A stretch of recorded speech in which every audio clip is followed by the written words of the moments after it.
യാത്രാ അപ്ഡേറ്റ്സിൻ്റെ പുതിയൊരു വീഡിയോയിലേക്ക് എല്ലാവർക്കും സ്വാഗതം. നമുക്കറിയാം, ലോകത്തിലെ ഏറ്റവും വലിയ തീർത്ഥാടനമായ ഹജ്ജ് കർമ്മത്തിനൊരുങ്ങുകയാണ് സൗദി അറേബ്യ.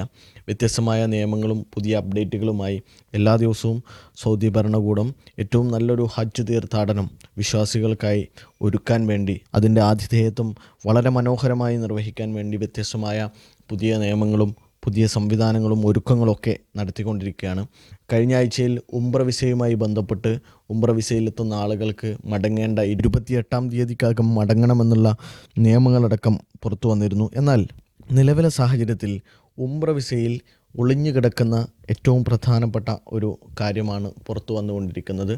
നിലവിൽ റമദാൻ മാസത്തിലേക്കും അല്ലാതെയുമൊക്കെയായി ഉംറയ്ക്ക് പോകുന്ന ആളുകൾക്ക് ഉംറ വിസയിൽ മടങ്ങേണ്ട ഡേറ്റായിട്ട് വരുന്നത് ഏപ്രിൽ 28 ഏപ്രിൽ 28-നകം അവസാനത്തെ ഉംറ തീർത്ഥാടകനും ഉംറ വിസയിലെത്തുന്ന ആളും മടങ്ങണമെന്നാണ് സൗദി ഭരണകൂടം അവസാനമായി അറിയിച്ചിട്ടുള്ളത്. എന്നാൽ ചില ആളുകൾക്ക് ഉംറ വിസ അടിക്കുന്ന സമയത്ത്, ഉംറ വിസ കിട്ടുന്ന സമയത്ത് അതിൽ എക്സ്പയറി ഡേറ്റായി 13-ാം തീയതി എന്ന ഡേറ്റ് വരുന്നു എന്നുള്ളത് ഒരാശങ്കപ്പെടുത്തുന്ന വാർത്തയാണ്.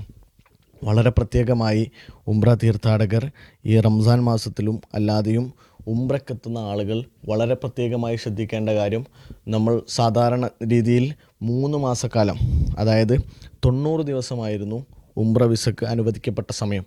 എന്നാൽ അതിൽ നിന്ന് വ്യത്യസ്തമായി സമീപകാലത്തെ ഉംറ വിസകളിൽ അവസാനത്തെ യാത്രക്കാരനും മടങ്ങേണ്ട ഡേറ്റ് 28 എന്ന നിലയിൽ ഏപ്രിൽ 28-ന് എക്സ്പയറി ഡേറ്റ് ആയിട്ടായിരുന്നു ഈ ആഴ്ചയിൽ ഉംറ വിസകൾ പുറത്തിറങ്ങിക്കൊണ്ടിരുന്നത്.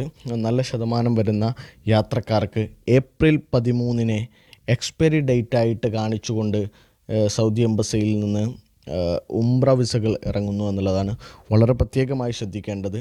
നിങ്ങൾക്ക് ഉംറ വിസ ലഭിച്ചു കഴിഞ്ഞാൽ അതിൽ എക്സ്പയറി ഡേറ്റ് ഏതാണ് എന്ന് നോക്കിയ ശേഷം ഏപ്രിൽ 13 വരികയാണെങ്കിൽ അതിനനുസരിച്ച് സൗദിയിൽ നിന്നും മടങ്ങാനുള്ള ടിക്കറ്റുകളും മറ്റ് കാര്യങ്ങളും തയ്യാറെടുക്കേണ്ടത്, മടങ്ങാൻ ഒരുങ്ങണം. അല്ലാത്ത സാഹചര്യത്തിൽ ഏപ്രിൽ 13-ന് ശേഷം നമ്മളൊരു പക്ഷേ ഏപ്രിൽ 28 അവസാനത്തെ ദിവസമാണല്ലോ എന്ന് കരുതി അവിടെ നിൽക്കുന്ന സാഹചര്യമുണ്ടായാൽ, അല്ലെങ്കിൽ 3 മാസം സമയമുണ്ടല്ലോ എന്ന് കരുതി അവിടെ നിൽക്കുന്ന സാഹചര്യമുണ്ടായാൽ വലിയ തരത്തിലുള്ള പിഴ ഉണ്ടാകുന്ന തരത്തിലേക്ക്, തീർത്ഥാടകർക്ക് ബുദ്ധിമുട്ടാകുന്ന തരത്തിലേക്ക് അത് മാറും.